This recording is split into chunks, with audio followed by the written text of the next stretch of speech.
इतिहास का काला दिन, भारत के लिए सबसे काला दिन। ये कह पाना मुश्किल है कि एयर इंडिया की फ्लाइट जो अहमदाबाद से लंदन के लिए उड़ती है वो अगले टेक ऑफ के 30 सेकंड के भीतर कैसे क्रैश हो जाती है। सीसीटीवी फुटेज में अगर आप देखेंगे तो एयर इंडिया का जहाज टेक ऑफ ठीक ठाक करता है, लेकिन कुछ देर तक देखने के बाद 30 सेकंड के बाद फ्लाइट 30 सेकंड जब हवा में होती है तो जहां से उसको अब ऊपर की तरफ उठना था वहां से वो जहाज नीचे गिरने लगता है। ऐसा लगता है कि जैसे इंजन फेल हो रहा है या इंजन पुश नहीं कर रहा है जहाज को।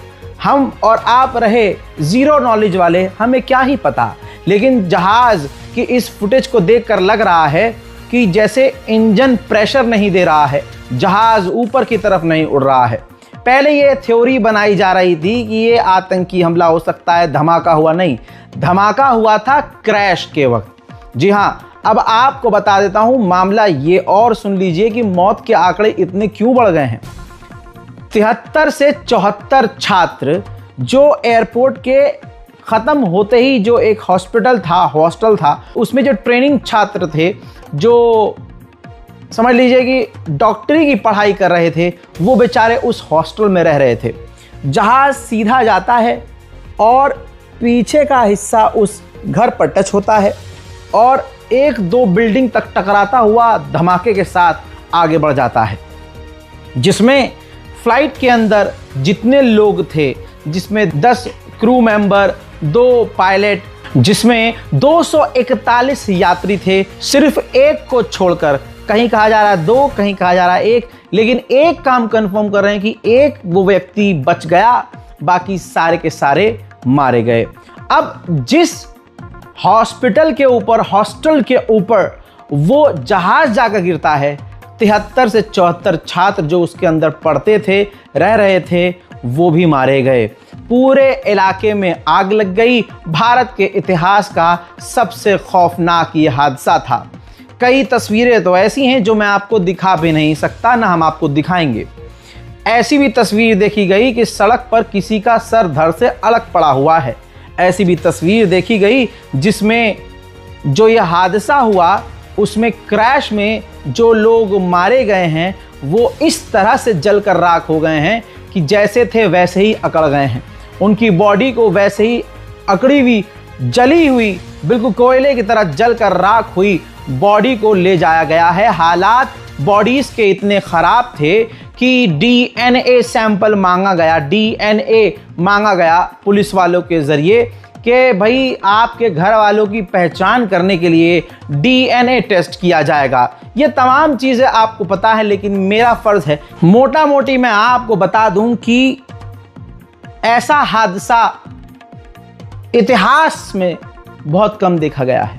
दोस्तों, अब आगे क्या होगा नहीं पता, लेकिन टाटा कंपनी जो इस एयर इंडिया को कंट्रोल करती है, मैनेज करती है, अपनी इज्जत पर बात आते हुए देखकर तुरंत उसने 1-1 करोड़ का ऐलान कर दिया कि जो मारे गए लोग हैं उनको हम 1-1 करोड़ देंगे, घायलों का पूरा इलाज करेंगे।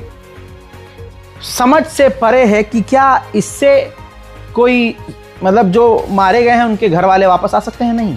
लेकिन चलिए ठीक है, अगर कोई कदम उठाया है तो हम उसके समर्थन में हैं, लेकिन ये पूरे देश के लिए सबसे बड़ा झटका है।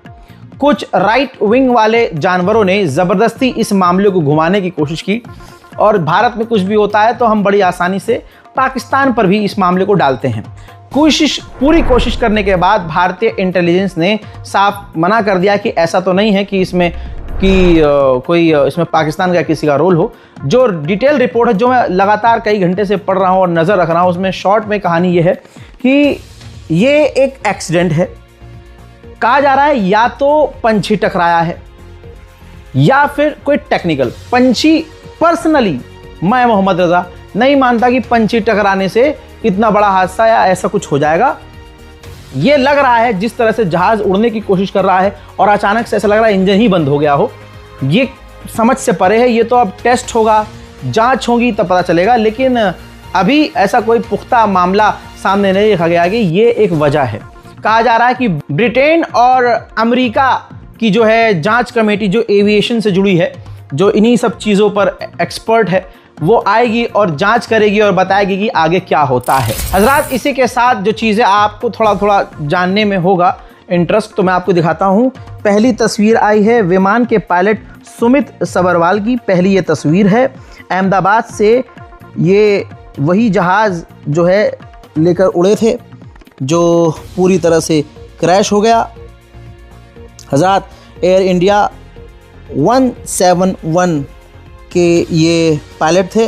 अच्छा खासा एक्सपीरियंस था और न तेज़ हवा चल रही थी, न मौसम ख़राब था। अब बस ये जानना है कि ये हुआ कैसे है। अब दोस्तों, फ्लाइट उड़ने के बाद, टेक ऑफ के बाद 30 सेकंड के अंदर ये हादसा हो गया, धमाका हुआ। एक व्यक्ति बचा है, उनकी ये तस्वीर है जो कूद गए थे जहाज़ से। जी हाँ, जिसे अल्लाह रखे उसे कौन चखे। जो सीट नंबर 11A पर बैठे थे, रमेश विश्व कुमार, इन्होंने मौत को मात दे दी है। लड़खड़ाते हुए घायल अवस्था में दिख रहे हैं। बरतानिया की नागरिकता इनके पास है। बेसिकली हैं ये इंडियन, दोनों देशों की नागरिकता है इनके पास, और ऊपर वाले के करम से ये बच गए हैं, हालांकि बुरी तरह से घायल हैं। आइए अब मैं आपको ये ज़रा अंदर की तस्वीर दिखा रहा हूँ। इसी मेडिकल कॉलेज हॉस्टल के ऊपर जहाज़ गिरा था, जिसके अंदर कहा जा रहा है 45 छात्र अभी बुरी तरह से घायल हैं। 74 से 75 छात्र मारे जा चुके हैं। और ये पूरा जो हॉस्टल है, जो मेडिकल कॉलेज है, तबाही और सिर्फ तबाही नज़र आ रही है। कई घंटे तक यहाँ आग लगी हुई थी, जिसे कई घंटों के बाद काबू पाया गया। अब ये अगली आप तस्वीर देखिए उसी हॉस्टल की। लंच टाइम था, बच्चे लंच करने के लिए इकट्ठा थे और इससे पता चलता है कि लंच के वक्त ये धमाका हुआ और उस वक्त बच्चे जो हैं, स्टूडेंट जो मेडिकल छात्र थे, वो लंच के लिए इकट्ठा थे। इस हादसे में 52 जो है बरतानिया, 7 पुर्तगाल और 1 कनाडा का नागरिक सवार था, जिनमें अब कोई बचा नहीं है। अब दोस्तों, सोशल मीडिया पर कई तरह की बातें उड़ रही हैं, जिसमें से मुझे जो लगता है कवर करना चाहिए वो ये है। ये आकाश वस्ता नाम के एक व्यक्ति हैं। इन्होंने उस जहाज़ की जो क्रैश हुआ था जहाज़ एयर इंडिया का, उसका एक वीडियो शेयर किया है। कई वीडियो हैं जिसमें आपका फ़ोटो है, वीडियो हैं। आकाश वस्ता इस वीडियो को शेयर करते हुए कहते हैं कि इस क्रैश से 2 घंटा पहले मैं इस जहाज़ से ही पहुंचा था, जहाज़ में मौजूद था और काफ़ी शौक लगा, क्योंकि जब मैं इस जहाज़ में बैठा था तो जहाज़ के अंदर कई सारी चीज़ें काम नहीं कर रही थी, चाहे उसमें स्क्रीन हो, चाहे उसमें एसी हो, और भी कई तरह की चीज़ें उन्होंने वीडियो के अंदर दिखाया है। अब यहाँ से 2 तरह की बातें होना शुरू हो गई कि भाई एयर इंडिया जहाज़ का ऐसा हाल, इतना बुरा हाल। हालांकि ये बात मैं भी जानता हूँ कि एयर इंडिया के हालात बड़े बुरे हैं। एयर इंडिया, मुझे नहीं पता कि भाई कौन चला रहा है, क्या कर रहा है, उसमें वो इन्वेस्टिगेशन पे मैं जा भी नहीं रहा हूँ, ना मैं यहाँ बैठा हूँ सर्च करके आपको बताने के लिए। मैं सिर्फ इतनी सी बात कह रहा हूँ कि हाँ, एयर इंडिया के हालात बड़े बुरे हैं। कई घंटे लेट हो जाती है फ़्लाइट और एसी वेसी की प्रॉब्लम तो होती ही रहती है, लेकिन इसका मतलब ये नहीं है कि ये वजह हो सकती है क्रैश की। हज़रात मोहतरम, अब कई लोगों ने सवाल इनसे किए, तो उसमें उन्होंने फिर से जानकारी दी कि जय श्री राधे कृष्णा जी, जो लोग शक कर रहे हैं कि मैं सिर्फ ये बातें कर रहा हूँ और इस जहाज़ में सवार नहीं था, तो इन्होंने अपना वो टिकट इसी जहाज़ का शेयर किया है, रीट्वीट किया है। लेकिन बात सीधी है कि अगर किसी जहाज़ का एसी काम ना कर रहा हो, एंटरटेनमेंट सिस्टम काम ना कर रहा हो, तो ये कोई वजह होगी फ्लाइट क्रैश की, ऐसा कहना बिल्कुल गलत होगा। सोशल मीडिया पर ना कई तरह की चीज़ें नज़र आने लगी, जिसके बाद अब देखिए जैसे ही क्रैश हुआ, 250 लोगों को मारे जाने की पुष्टि हुई, तो मिनिस्ट्री ऑफ एक्सटर्नल अफेयर जो हमारी भारत की मिनिस्ट्री है, अब उसका एक वीडियो शेयर किया जा रहा है सोशल मीडिया पे। विदेश मंत्रालय का एक वीडियो है 3-4 सेकंड, जिसमें जो है प्रवक्ता जो हैं वो मुस्कुराते हुए नज़र आ रहे हैं। इन पर भी जो है काफ़ी ज़्यादा लोगों का गुस्सा फूट रहा है। हजरात, इसी तरह से गुजरात के पूर्व मुख्यमंत्री विजय रूपाणी का एयरपोर्ट के अंदर प्रवेश करते हुए आखिरी वीडियो उनका सामने आ गया है। आप देख सकते हैं कि वो खुशी खुशी अपनी बेटी से मिलने के लिए लंदन जा रहे थे। एक बेटी के लिए कितना बड़ा सदमा है, इस पर मैं आपको कुछ एक्सप्लेन नहीं कर सकता। हर बेटी इस बात को समझ सकती है कि उसका बाप अगर इस दुनिया से चला जाए तो क्या होगा। बहरहाल पूरे सोशल मीडिया पर कई तरह की चीज़ें हैं, लेकिन ये दुख दुख की घड़ी है। कई तरह के सवाल उठते हैं दोस्तों, किस तरह से। एक तो पहली बात यह है कि एयर इंडिया के सड़े हुए जहाज क्यों उड़ाए जा रहे हैं। दूसरा, जो लोग दावा करते हैं अंधभक्ति में, हमारा देश लगभग अंधभक्त बन चुका है। ऐसे में आपको एक बाबा याद होंगे, माननीय धीरेन्द्र शास्त्री साहब।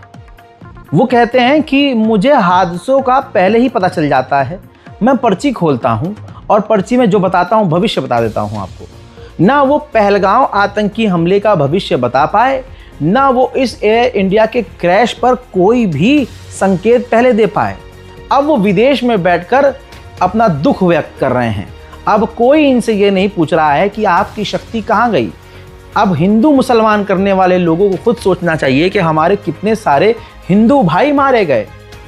लंदन में रह रहे थे, वहाँ पढ़ रहे थे, काम कर रहे थे, परिवार वहाँ रह रहा, जो भी था, भारतीय हिंदू मारे गए। हालांकि मैं गलत हूँ, हिंदू मुसलमान नहीं करना चाहिए, लेकिन राइट विंग की नज़र और उनकी ज़बान से बोलूँ तो हिंदू मारे गए, भारी मात्रा में मुसलमान भी मारे गए। लेकिन ज़रा सोचिए, यही वो राइट विंग वाले अब धीरेन्द्र शास्त्री को नहीं पकड़ेंगे। अब धीरेन्द्र शास्त्री को भी सुन लीजिए। सीताराम, हनुमान जी महाराज की जय हो। हमको अभी अभी मीडिया के द्वारा, सोशल मीडिया पर, हम बाहर हैं तो यहाँ तो रात्रि हो गई है, लेकिन भारत के दोपहर काल में जो अभी अहमदाबाद में प्लेन क्रैश होने की घटना हुई, बड़ी हृदय विदारक, अति दुखद, जो शब्दों से तो नहीं कही जा सकती। उनकी दर्द की वेदनाओं को, परिवारों के परिवार पर जो बीती, उस दर्द की वेदनाओं को कहा नहीं जा सकता। हम भगवान हनुमान जी के चरणों में, उनके परिवार के लिए बालाजी के चरणों में प्रार्थना कर रहे हैं। भगवान ऐसी दुखद घड़ी के समय में उनके परिवार को बल देवें, साहस देवें। निश्चित रूप से अहमदाबाद की यह एयर इंडिया की हवाई जहाज की घटना हृदय विदारक है। हम भगवान से यहीं से बैठे बैठे प्रार्थना कर रहे हैं, हनुमान जी महाराज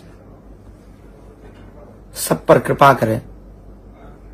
सीताराम। मोहतरम हज़रात, आप जरा ध्यान दीजिए, गोदी मीडिया सवाल किससे कर रहा है। गोदी मीडिया मोदी जी का नाम तक नहीं ले रहा है। गोदी मीडिया इस्तीफा ये जुमला तक नहीं बोल रहा है, ये वर्ड भी नहीं बोल रहा है। ये कीमत है हमारे इस देश के हिंदू भाइयों की। कम से कम हमारे हिंदू भाइयों को तो सोचना चाहिए कि हमारे अपने लोग मर गए हैं भाई। ये हम जागे हुए हैं कि सोए हुए हैं? आज का हिंदू जागा हुआ है तो इस्तीफा क्यों नहीं मांगा जाता? इतना सिस्टम हमारा खराब क्यों है? इसी तरह से आप समझिए कि जो हिंदूवादी भीड़ है, ये भाजपाई भीड़ है, वो कितनी मुर्दा और हैवान भीड़ है। जब पूरी दुनिया, पक्ष और विपक्ष, देश और विदेश, हिंदू मुसलमान, सिख ईसाई, पूरी इंसानियत भारत के इस खतरनाक हादसे पर दुख व्यक्त कर रही थी, उस समय राहुल गांधी ने भी दुख व्यक्त किया, जिस पर भाजपाई पिल्ला भजपिल्ला अनुभव गुप्ता, वेरीफाइड अकाउंट है और सैमसंग इंडिया में ये काम करता है कुत्ता, ये कहता है कि तू भी बोर्ड कर जाता उसी में ही, यानी तू भी उस जहाज में बैठ जाता, मर जाता तू भी, जिंदा रहकर तेरी कॉन्डोलेंसेस ने तो जैसे बहुत कल्याण कर दिया। जैसे आप समझ रहे हैं, ये अनुभव गुप्ता हैं, गुप्ता जी हैं। अब आप समझ सकते हैं कि ये किस पार्टी के समर्थक हैं, ये किस पार्टी से जुड़े हुए हैं और इनका एजेंडा क्या है। हालांकि ये ट्वीट इसका जोर से वायरल हुआ और तुरंत इसका माफीवीर बाहर आया और इसने अपने पिछवाड़े में बम्बू जाता हुआ देखकर तुरंत माफी मांग ली। ये है आरएसएस, ये है भजपिल्ला सोच। और देश में ऐसे खतरनाक हादसे पर ऐसे नकली हिंदू सिर्फ कांग्रेस को, या सोचिए कांग्रेस छोड़िए, राहुल गांधी को जान से मारने का ख्वाब देखते हैं। ख्वाब देखते हैं कि राहुल गांधी मर जाए। अरे भूल जाइए वो नेता है, लेकिन ये तथाकथित भाजपाई हिंदू इंसानियत को भी फेंक देते हैं। बस मर जाए राहुल गांधी। अब दोस्तों क्या ही कहना, बेचारे जिनके परिवार उजड़ गए, 250 परिवार उजड़ गए, और इन लोगों को राहुल गांधी को मारने का ख्वाब नजर आ रहा है कि बस वो मर जाए। कोई सरकार से सवाल नहीं करेगा कि हमारा सिस्टम इतना ख़राब क्यों है, वो जहाज़ ख़राब क्यों था, इस्तीफ़ा कौन देगा, इसकी जिम्मेदारी कौन लेगा। गोदी मीडिया भाजपा का बचाव कर रहा है और ये भजपिल्ले सिर्फ नफ़रत फैला रहे हैं। किसी भी हालत में आप अगर इनको देखेंगे, ये सिर्फ नफ़रत फैलाते हुए नज़र आएंगे। उम्मीद कर रहा हूँ कि टाटा एयर इंडिया को सुधारेगा। जल्द इस हादसे की वजह सामने आएगी। 1 करोड़ से क्या ही होगा। मैं तो ये कह रहा हूँ कि परिवार को, उनके परिवार को घर कम से कम 2 करोड़ और इसके अलावा जो भी वो उनके लिए कर सकते हैं करें, हमारे ही टैक्स के पैसे से। देखिए, टाटा का जहाज़ और अदानी का एयरपोर्ट, लेकिन हादसे में जो मुआवजा मिलेगा उनको वो हमारे टैक्स के पैसे से। लेकिन हमें कोई विरोध नहीं करना, हम कोई आपत्ति दर्ज नहीं कर रहे हैं, लेकिन ये सोचने की बात है, समझने की बात है कि हो क्या रहा है देश में। किसी की हिम्मत नहीं है कि मोदी जी से सवाल करे। लाशें गिनने के लिए अमित शाह जी पहुंच गए हैं, लेकिन मोदी नहीं पहुंचे हैं। मोदी जी सिर्फ वोट मांगने पहुंचेंगे। इस रिपोर्ट को शेयर कीजिए, दुआओं में याद रखिए। हम दुआ करते हैं परवरदिगार से, अल्लाह मेरे परवरदिगार जिनके परिवार उजड़े हैं, उनके परिवार वालों को अल्लाह उनके सीने में, उनके परिवार में हिम्मत और सब्र पैदा करे। जय हिंद।